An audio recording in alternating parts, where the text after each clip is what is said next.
Well, hello again and welcome back to another expert show. And throughout the wellness program, we've been bringing you lots of different ideas, lots of different concepts from the worlds of science, from the worlds of technology, and from ancient wisdom. And I think the premise that underlines everything is that when these different worlds get together, then magic really happens. And today, our focus, our spotlight is on technology, and to take us through some of the really cool smart wearables and some of the new technologies that are out in the marketplace or are coming out at some point in the near future. I'm delighted to welcome my friend, my colleague, Anuraj Gambhir, who is how would you describe? It feels like you've done so many things, but probably a technology evangelist would be a good way to kind of bring it all together. But Anuraj, thank you for spending time in your busy schedule with us today. How are you? I'm very well, thanks, Lawrence. Cool. Great to be here with you.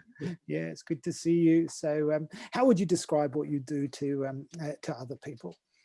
Sure. So, basically I wear many different hats. Been mentoring a lot of startups in the technology, exponential technology space, focusing very much on hardware with mobile devices and looking at wearable technologies, and really looking at the future of smart cities from a more holistic view, and focusing around health and wellness is one of the key verticals.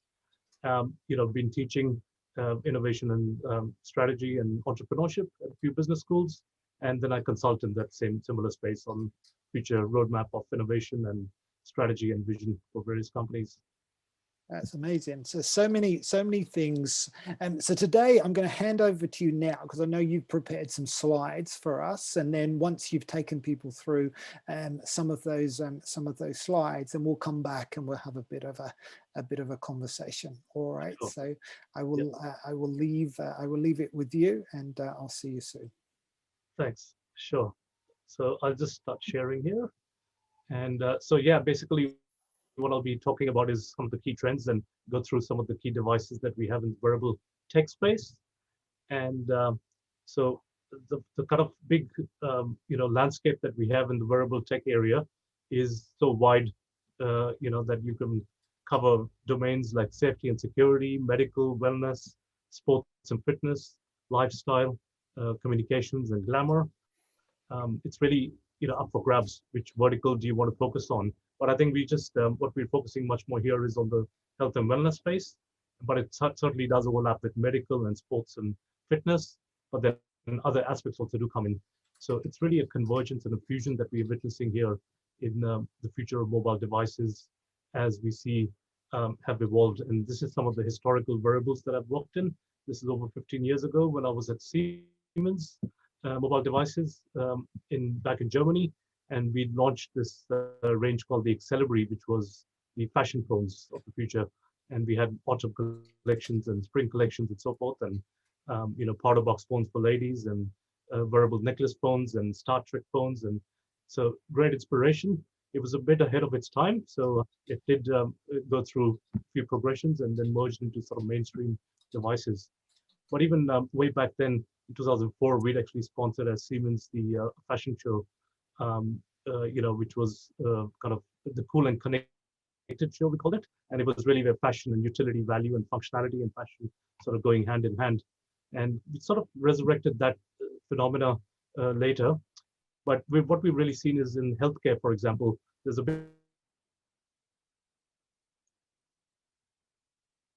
big shift happening from diagnostic to preventative and onto what we call self-care. And that's kind of where the premises of this movement that we call Where to Able. And that's the real intersection of technology and humanity that we see that is going to really converge and get into a lot more meaningful spaces. So that's actually one of the recent wearable tech fashion shows or parade that I did in Costa Rica. I've done one previously, the first one actually in Australia 2019 summit. And I'll be going through some of those wearables that we actually showcased there in that parade. So we've really seen, the evolution from wrist-worn wearables to hearables to disappearables, and there's a whole range of technologies and devices out there which are sort of merging with us and and enabling us and augmenting us really from intelligence to a whole range of other areas. We've seen wearables in the aged care space. So that's one of the companies I helped called MCare Watch. I'm actually holding that watch here right now, which is got a red button on it, which is the SOS button. It's got fall detection on it. So it's got geotagging, geofencing, and you could sort of address elderly people or aged care people with Alzheimer's and dementia as they wander off. And a version of that is also been realized through something called the Smart Soul, which I'm holding up here. And that's got a SIM card integrated in it again with GPS tracking and a similar functionality to really enable people, and a lot more discreet, which you put in sort of hidden in your shoe, so that you could enable safety for elderly people. So really giving independence for them, and for the wearer, and peace of mind to the carer. So and then we've seen some interesting wearables evolve, and these are some early reference designs and prototypes from a company called Neurosky, the LifeBeat product, which I'm holding right here, which again closes the loop through a circuit, and that evolved into something called the medical center, which has been pretty much kind of, you could say, inspired from the Star Trek tricorder. And this device, the medical center that I'm holding, and I'm just switching it on right now, is actually doing blood pressure, blood glucose, body fat, body temperature, oxygen saturation, and heart rate variability all in one device. So a very versatile device, and that sort of has evolved further into more manifestations, and it actually become even a wrist-worn wearable. And the more recent one is really the Life Band, which is this smart watch that I'll also demonstrate maybe a little later after my presentation. I'll go through some demos and hands-on some of this tech. And another version of that actually was also one using cuffs. So this is what I'm holding up here, using real blood pressure cuffs, which is similar to the medical center called the health center, really, with all those different parameters that can be measured. And then we've also seen in the last year, a pivoting and a focus on wearables around COVID.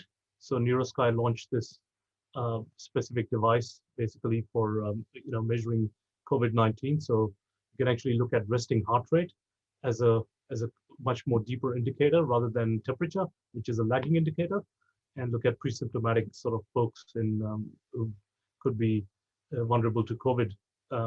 So we're really looking at a early temperature measurement, but SpO2, your oxygenation in the blood, and your heart rate variability, again, to look at that early detection of sickness. So that's a little bit more information on that device. And it's using a PPG sensor in there at the back, just like we have on our watches, like the Apple Watch that I'm wearing right here. So we've seen, the quantification, obviously, of through wearables has been becoming a lot more meaningful. And with that movement, I talked about where to able. We've seen examples like this one from India, which is called Goki, which I'm holding right here. This device is a very low-cost, wrist-worn wearable, which measures heart rate and even does blood pressure in the new version. And what the unique element is that they've got is an ecosystem of real doctors, of nutritionists, of experts, and people pretty much at your fingertips through the paired app, where you can monitor what you've eaten, your fitness sort of regime, and also all that being sort of discussed with a real fitness coach or a doctor on the other end, who's going to monitor very closely your improvement and as you sort of go through this stage. And then there's karma points, and so Goki's done very well in India and growing globally in this space. So hearables becoming disappearables, and I think we've seen this sort of movement happen with a company called BioConnected, which is using in-ear trading, and that's another startup which I was previously mentoring, where these are smart earphones that I'm holding here, and they've got a balance and sensor in them, which is a very credible medical grade sensor for measuring heart rate variability in your ear. And so BioConnected is basically helping you with, it's kind of a holistic solution with your fitness and your overall sports oriented. So it's designed by sports scientists, and a very much an Australian grown solution, which is helping you around monitoring different performances of sports and using AI with voice input to enhance you, to improve and motivate you as you're doing certain sports. Like I've been using it while cycling. I borrowed for like a 55-kilometer ride I did on the M7 the other time, and actually monitored my different levels of elevations and heart rates. And as I was sort of going through different terrains, being able to help it guide me, giving me real-time indication in my ear of how my vitals and performances, and but also motivating me. So quite interesting sort of connection of body mind there. Um, the next one I've got here is called PIP, which is from Ireland. And this device measures your galvanic skin response, or what's called electrodermal activity, which is really a perspiration. And what this does is really helping you with monitoring your stress levels using that parameter. And it's gamified through a paid app where you can sort of go through a meditation and reduce your stress with that. Then we've got other variables like I-10s, which is pain relief, and this is one like I'm holding here, which you just stick onto various parts of your body where you would like to use the I-10s therapy. Again, this is the FDA-approved device paired through your phone with a very detailed sort of programs for different parts of your body, like lower back and so forth, and being able to do different routines. And then you've got different versions of the patches that you could put on your body too. And a very popular one that has been around and for the last couple of years, called the Aura Ring, which has proven quite effective also during COVID for different measurements and looking at your activity scores, your readiness scores, and it really does help quite a bit with a deeper understanding of even sleep, for example. And it's more the analytics that really it comes in with a very credible sort of scoring of how your performance is in a more holistic sense. Then we've got a really cool product called the AO, which is using blue light therapy. It's using a 470 nanometer blue light, which is guiding you to help you with reducing, say, stress, boosting your energy, helping you sleep better. And this device is find my device right here. Yeah. So I just put it over my eyes, like you can see here. See the blue light flashing, and so I've got like a 15-minute or a 20-minute or so program that I could set up, which will give me and you've got a quick little video, as you can see here, play of what it's really enabling with the blue light therapy to help reduce my stress or different programs to even boost my energy, or with monitoring sleep, really connecting you to your biorhythms and your natural circadian body clock. The next one I'm just talking about here is called the Skio by Consumer Physics. And this is, I'll probably give a demo of this one at the end, which is using a near infrared technology. And this is like an electron microscope, democratized on your palm for say $1,200 US. And it actually gives me a spectral fingerprint of the freshness of a food, for example, or fruit or cheese. And it gives me details like calories and fat content and and so forth. And so I might demo that with an apple or a banana a bit later. And you can also recognize pills. It's got a kind of a database where you can recognize paracetamols and different pills. So a very promising device to look at your nutrition intake and your food levels. So what we're really seeing is this, evolution happen. And like I talked about, the movement of where to able is very much as we move from into that self-help health space, from descriptive to diagnostic to predictive, and then eventually prescriptive analytics. So we really want to be ahead of the game in terms of using that big data that's being collected from various variables from head to toe that we're wearing. And it's those big data that needs to lead to big actions and the big insights to really big actions that we can take subsequently. Otherwise, it doesn't help at all in terms of the impact that we're trying to generate from it. Then we've got something else interesting coming up, which is called VitalCop from Dubai and India and America, that I'm awaiting for some units to come through as samples, which is also looking at COVID analytics to a whole new level with respiration, skin temperature, looking at a barometer, heart rate variability, posture. So multiple things which are going to be provided in this device, which is just the size of a small coin that is like a patch you put on your close to your heart. On the right here, what I'm just showing here is examples of something Samsung had launched called the S-Band as a reference design prototype, which was, you had 13 different sensors on it on the wrist, which is real estate of your smart device. Has been unused by many, but they really put a good use to it with integrating some of these sensors in there, mobile feedback. So the next one I've got here is a Nadi yoga tights, and these are really kind of fashionable smart yoga tights, which are helping you with your yoga posture, giving you feedback in terms of your performance of yoga.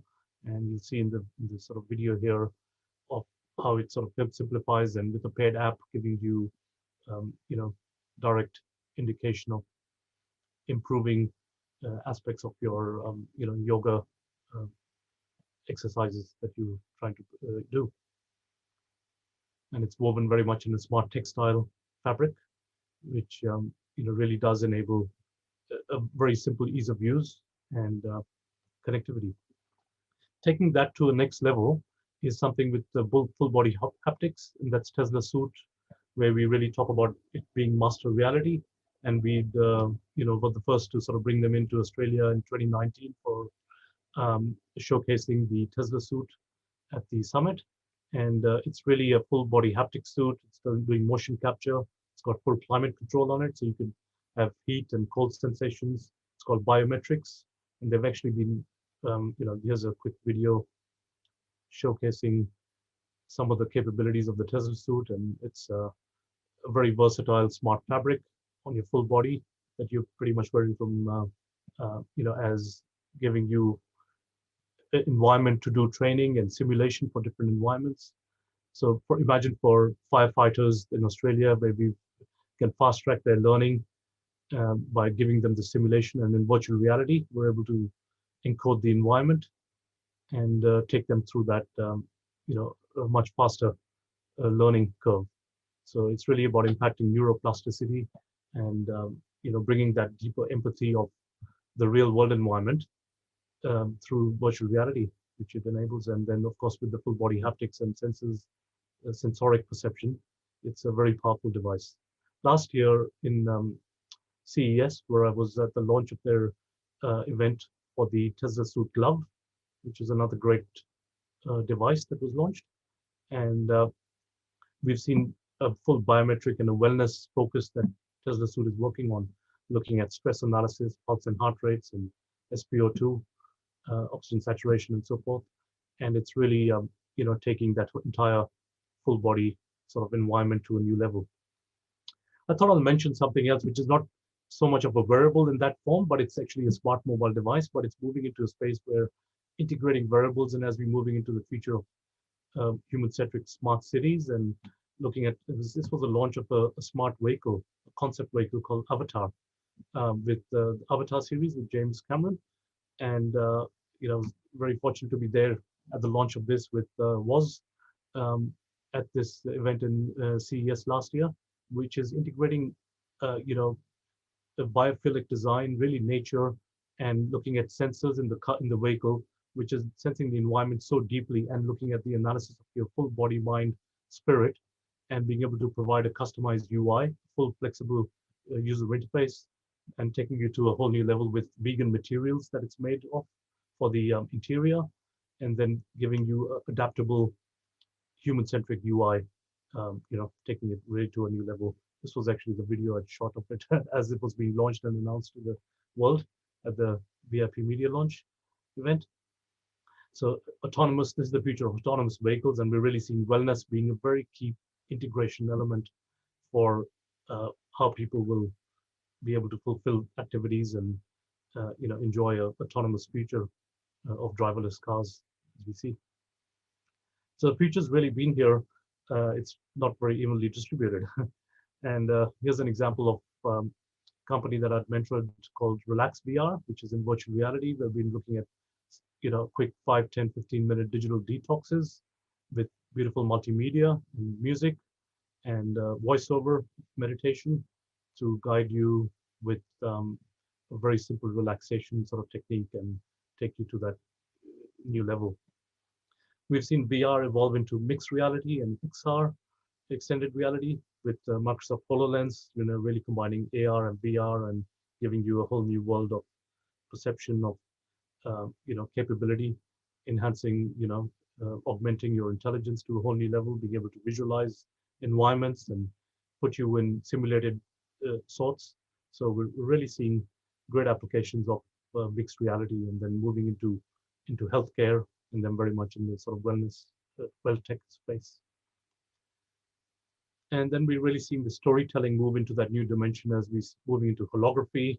And, that storytelling has really done a kind of a 360 with technology, humanity, and arts, and higher spatial connection and decision making.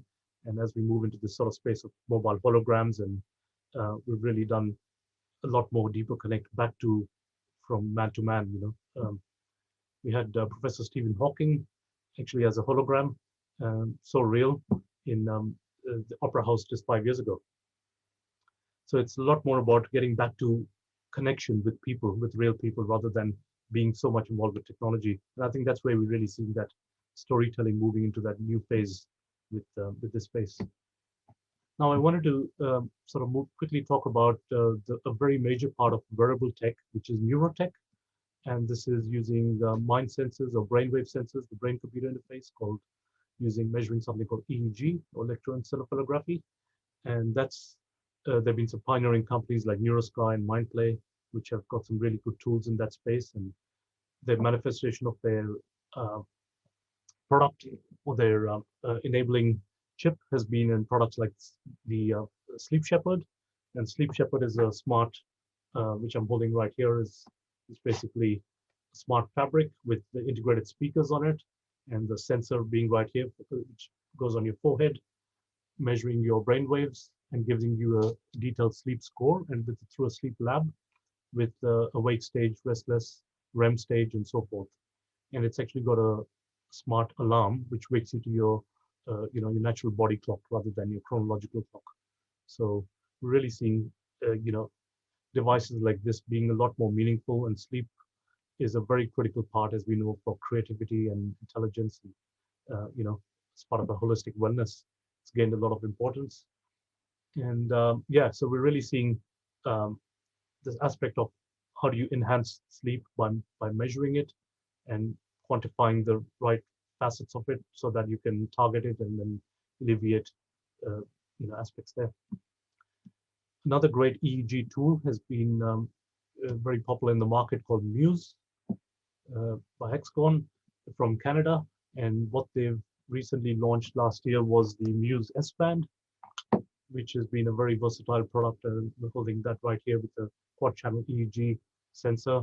And it's got well over 300, curated meditations and routines that you could sort of try out in there.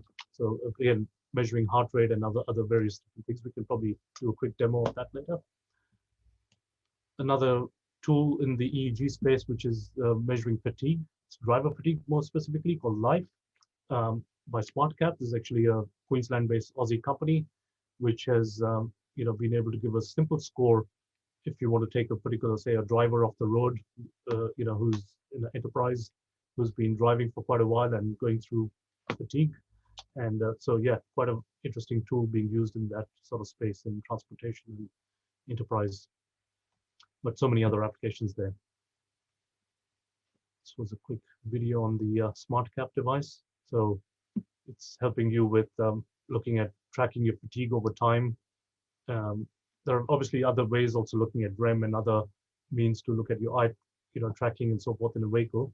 But with brain waves, it's a very, very, precise indicator of looking at as you're moving into that delta stage, which is, or deep delta, which is deep sleep, really. So before that happens, you're able to sort of take people off the road, maybe for safety. Other great devices in EEG have been Emotive, and this is an Australian company which have got so many different products like Emotive Epoch Plus, very detailed multi-channel EEG solutions.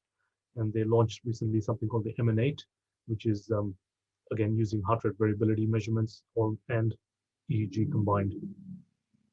So we're really talking about tapping into that innovation stage with measuring EEG, and alpha stage where you really look at creativity is thriving a lot more. It's something which I was involved with a while ago to tinker with and set up something called the iZone, or the Innovation Thinking Lab, using EEG.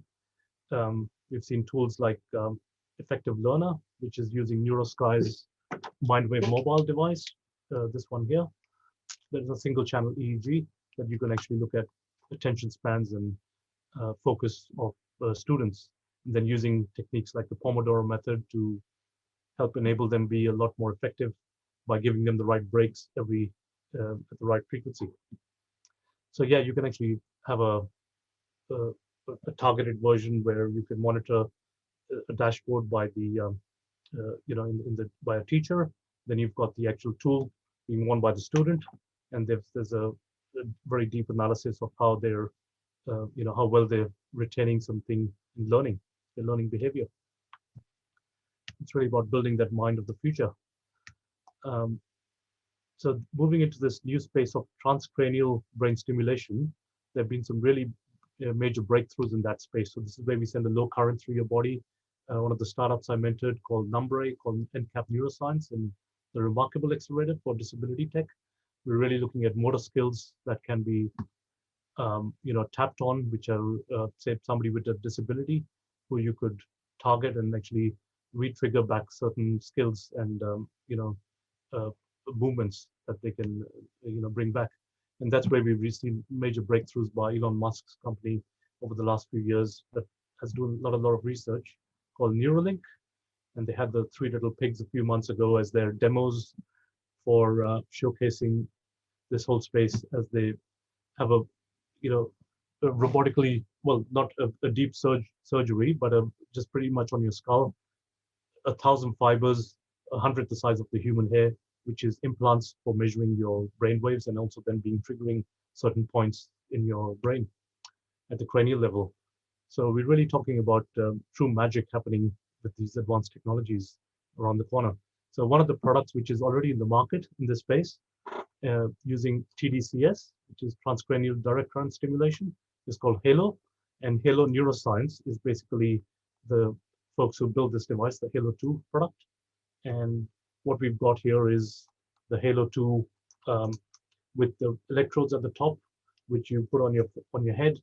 You sort of wet them a little bit, and you've got a low current going through you to enable you to improve your hyperplasticity and regain back certain skills. It's really enabling through that low current and using that technology to help you learn faster. And it's been used a lot in sports, really, in that space to regain back certain skills and learning new behaviors and skills much faster in this area. And coming towards the end of some of my wearables that I wanted to highlight, and here's something, a very meaningful sort of technology called HeartMath, which has had some amazing research for the last 2.5 decades from the HeartMath Institute up in in Southern California. And what they've got is a measurement of heart rate variability. It's really looking at your brain-heart coherence stage and really looking at stress and building resilience and being able to look at using breathing techniques and using the right means to look at that coherence to get you to that stage where you can really resonate with the Earth's resonant frequency, which is what the human body, and when you're in coherence, you actually resonate at that same frequency as the Earth's magnetic field. So HeartMath has been doing some phenomenal work with global consciousness and global level of coherence. So they've got an app which has got over 60,000 people that sort of come in and look at this global coherence stage. It's really about tapping that deeper conscious level to help you find that harmony and that equilibrium, as you call it, much faster. And it's something taking that a little further, as I call it, it's connecting heart to heart, as you and I have done very much. Traditionally the corporates talk about B2B or B2C, and I say it's really about heart to heart. In fact, the Apple Watch does enable you to share heartbeat. So we've got a literal translation of that with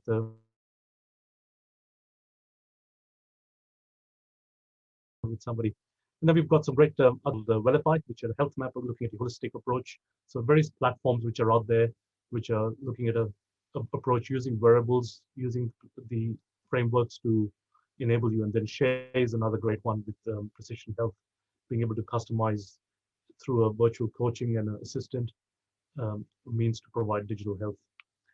Another great pseudo wearable is really Tech Gym, who we'll be featuring again. We had them at the Singularity U Summit.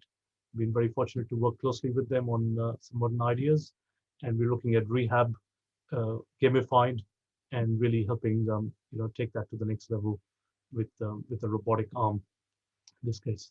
So the future is really where to able, and I wanted to sort of end there with this final thing. Lawrence. Wow, Anuraj, there's a Okay. lot there, lots Yes, of tools, lots of technology. So let's, I know you've got, in the time we have left, you've got some that you'd like to demo, but maybe before we do that, we should just take a breath, because there's a hell of a lot of different tools and different technologies. And, you spoke about a lot of different concepts. Can I ask, I mean, given we're focused very much on wellness, and I guess there's always that, that balance between, using technology to enhance, but also there's going to be a double-edged sword. What's your view on some of the ethical things? So when I look at some of those cars and measuring all your data and having that complete insight into how you're thinking, your feelings, it sounds very utopian in some ways, but it also sounds, frightening, because if that data got in the wrong hands, then we could be manipulated in different ways. I'd love your view as someone who who's all across all of these different technologies and at the cutting edge. What's your view on the ethical side of the smart wearable marketplace? Yeah, I mean, that's a great point, Lawrence. I think I also adhere very much with a careful approach to seeing that, okay, where the data is going, and the right opt-in sort of elements of what you subscribe to, and how the data can be utilized, and certainly that you really own the data, because it is your biometric information, it's your private sort of information, which really needs to be given by you. The power needs to very much reside with the individual in where they can allow it to be used, and how the deeper connections and connecting all those dots, because as we've seen with social media, it can easily go out of hand. And yeah, you're right, if it certainly gets out of control, it can be used quite incorrectly, and bring about a flip that utopia to a dystopia. So Yeah, no, I exactly. very much at myself, I do take detoxes from every technology myself, and even though I'm immersed with it, there are times where I say, okay, that's enough of that.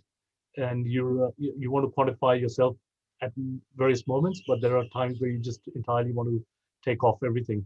So yeah, I sort of sit on both the areas and say, okay, you immerse yourself, but then you want to be in full control of when you want to switch off entirely. But I think that's where I talk also about the quest that I've been on this search for something called the bliss mode, where technology is continuously enhancing you, and it's very much along the lines of what we've been philosophizing in the white mirror mindset and that whole topic, which is another big area we can talk about. Another big area that we can cover.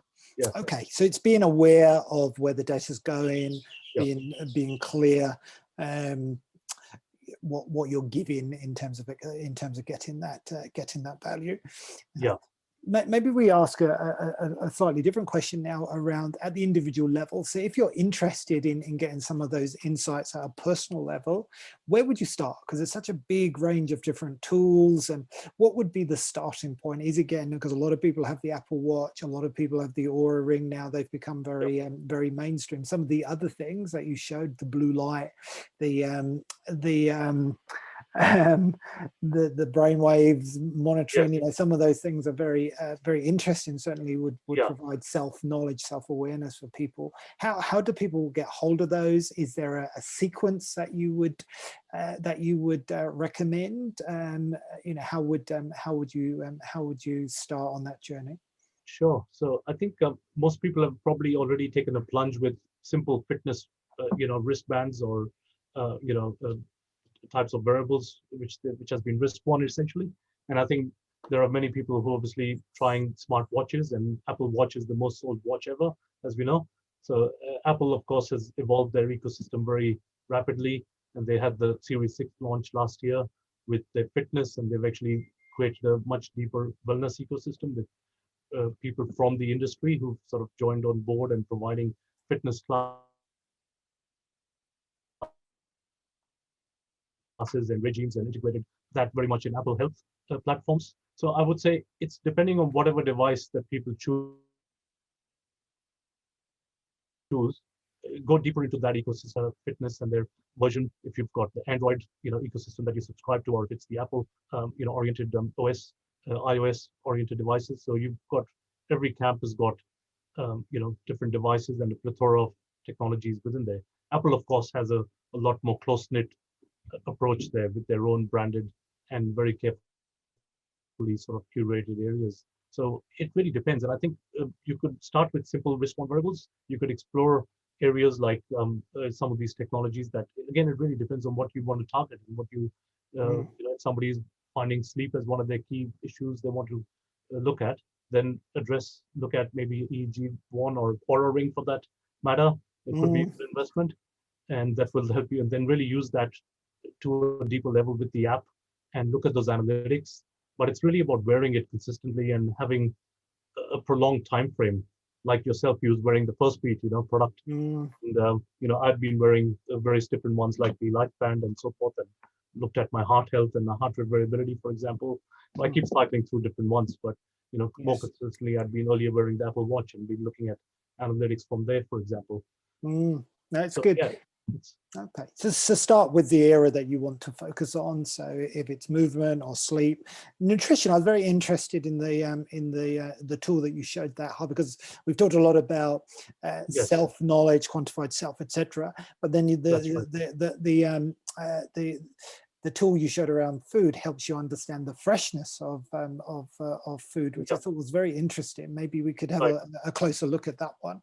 For sure, yeah. So the Skio, which is again such a great device. It's a handheld, product here with the near infrared technology, and it's giving you a fairly accurate means of measuring the food content, the freshness, and giving you. So let me see if I can demo that. Can we either take a little pause, because what I'm going to try and do is connect my phone and show my live screen to you through Zoom. So okay, all right, let's take a pause. Pause. Yeah, and we'll and let me back just in a open up. Right. So what we've got here, Lawrence, is the Skio product, and I've just opened my app, which is for the consumer physics device, which was this one I was talking about, to measure your nutritional content. And what I'm going to be doing is I've got a real apple here. See, and I'm going to try and I'm going to do fruits and veggies, and then I'm just going to go and point the device to the apple, and we should be seeing a scan happening in real time, which is right there. See it. Oh, wow. Hopefully, there we go. So this very apple has got 50% carbs and 65 grams of calories and 83 grams of water content, and you see a spectral fingerprint there. So it's interesting. There's a whole bunch of interesting things you could look from there. Are there any just on the apple? Are there any other details like that? Would that give you any indication of I don't know, the freshness or the sugar content, or is that within the carbs? Yeah, I think from that you can decipher. And actually, there's another layer down which I need to enable. I haven't got that here. Okay. But because this was just more a demo version at the moment. It's a preview version. Okay. But you've got more micro detail available. That's cool. But yes, there is a little bit more. Yes, like body fat also is another one you could look at, and then it can do a little bit more deeper analysis of your visceral fat and your other fat content for different things, body fat level. But then I could look at for dairy and other products also, which we can demonstrate. I mean, I could go quickly grab a cheese and try that out on a piece of dairy if you want. No, don't worry. But that's fine. Yeah, but I think we get the concept. So any food you can scan it and it will give you that nutritional information. Correct. So, like that's a Got it. banana, which I'd done earlier, and you can actually see the different, frame of, waveforms there of the spectral fingerprint from my phone that I'd done a while ago. So, you could actually then, yeah, it's a matter of It's interesting, yeah. analyzing it and then How taking it. So I think that's where the app is still evolving. They've got interesting, yeah, and that's available in Australia. This device is available online, actually, not so much through a local outlet. Okay, It's more, you've got to order it online through and it's the you download the it. website. Yeah, Got it. Okay, it might be available. I haven't really seen it readily available as yet. okay. It did feature in the news last year, but seeing it by surprise on the being talked about quite a bit. So yeah, That's awesome. and then the next one I thought I'll demo is HeartMath Inner Balance, which is what I'm wearing here right now. So I've got that clip to my ear. Oh, right. We can see here. In fact, let me just check it's connected, and it's the device sitting right here, which is, so it's just calibrating right now. Okay. And as I kind of go through, these were some previous sessions I'd done on it earlier. You can have different guides in the Heart Cloud.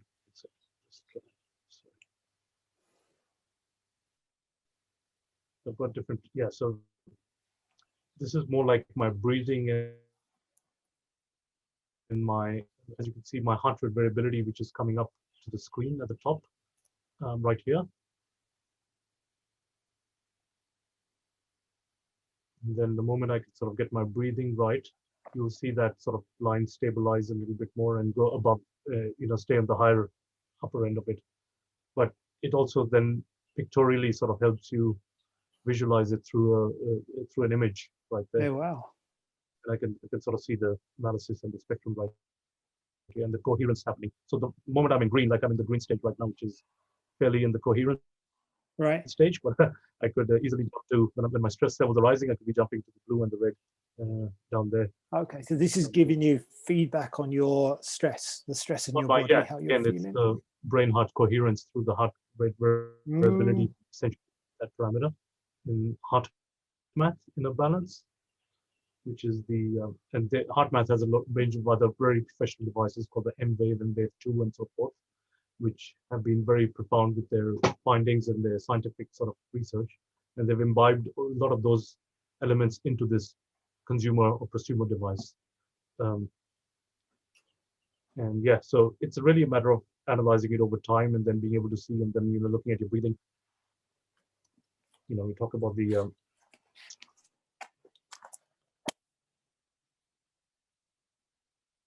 aspect of breathing, and I think the vagal nerve is the white mirror discussions recently. It's really something you can tap because it talks to the vagal nerve being the key